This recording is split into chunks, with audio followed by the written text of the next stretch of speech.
हम आपको बताने जा रहे हैं। दोस्तों, आज हम सबकी संवेदनाएं चीन के राष्ट्रपति शी जिनपिंग के साथ होनी चाहिए, क्योंकि बेचारा बहुत ज्यादा दुखी है।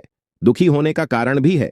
2013 में जब ये चीन के राष्ट्रपति बने थे, तो इन्होंने सबसे पहला काम ये किया था कि अपने सर्वोच्च अधिकारियों को आदेश दिए कि जो हमारी करेंसी है, हमारी जो मुद्रा है चीनी युआन, इसे दुनिया भर में फैलाओ और अमेरिका के मुकाबले इसे खरा करो। चाहे कुछ भी हो जाए, आने वाले 10-15 सालों के अंदर हमारी करेंसी युआन अमेरिकी डॉलर जितनी ताकतवर होनी चाहिए। खास करके एशिया में तो हमारा ही दबदबा हो। लेकिन स्थिति क्या है? आज 11 साल के बाद भी चीनी युआन को पूछने वाला कोई नहीं है। इसके उल्टा पिछले 11 सालों के अंदर शी जिनपिंग ने आर्टिफिशियल तरीके से इसे कभी गिराया तो कभी उठाया था, जिस वजह से इसे वर्ल्ड की सबसे ज्यादा बदनाम करेंसी भी कहा जाता है, क्योंकि इसका कोई भरोसा नहीं है। लेकिन चीन के राष्ट्रपति शी जिनपिंग इसलिए दुखी नहीं है कि वो युआन को ताकतवर नहीं बना पाए। दुखी इसलिए है कि उनका यह सपना अब भारत ने पूरा करना शुरू कर दिया है, जो कि एशिया में उनका नंबर 1 दुश्मन है, नंबर 1 मुख्य प्रतिबंधी है। वो कैसे? दरअसल आप स्क्रीन पर देखिए, भारत ने अभी इंडोनेशिया के साथ एक एमओयू साइन कर लिया है, जो कि लोकल करेंसी ट्रेड पैक्ट है। इसके तहत भारत और इंडोनेशिया मिलकर आपस में जो व्यापार करेंगे, वो अब भारतीय रुपए में किया जाएगा। और ये बड़ी बात क्यों है? वो इसलिए क्योंकि भारत और इंडोनेशिया के बीच में जो व्यापार है, वो बहुत ही ज्यादा बड़ा है।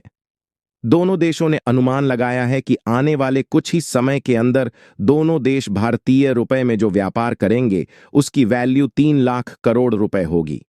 जी हां दोस्तों, यानी कि दोनों देशों में जो भी व्यापार हुआ करेगा, लोकल करेंसी में होगा और भारतीय रुपया।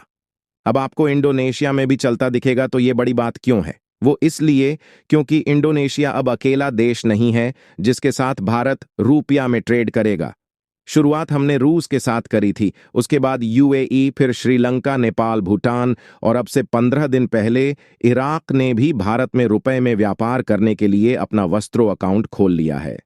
और अब आज इंडोनेशिया भी इस लिस्ट में शामिल हो चुका है, यानी कि एशिया के करीबन आधा दर्जन से ज्यादा देश भारतीय रुपए को तेजी से एक्सेप्ट कर रहे हैं, भारतीय रुपए में व्यापार करना शुरू कर चुके हैं। और आपको बता दूं कि ये तो अभी शुरुआत है।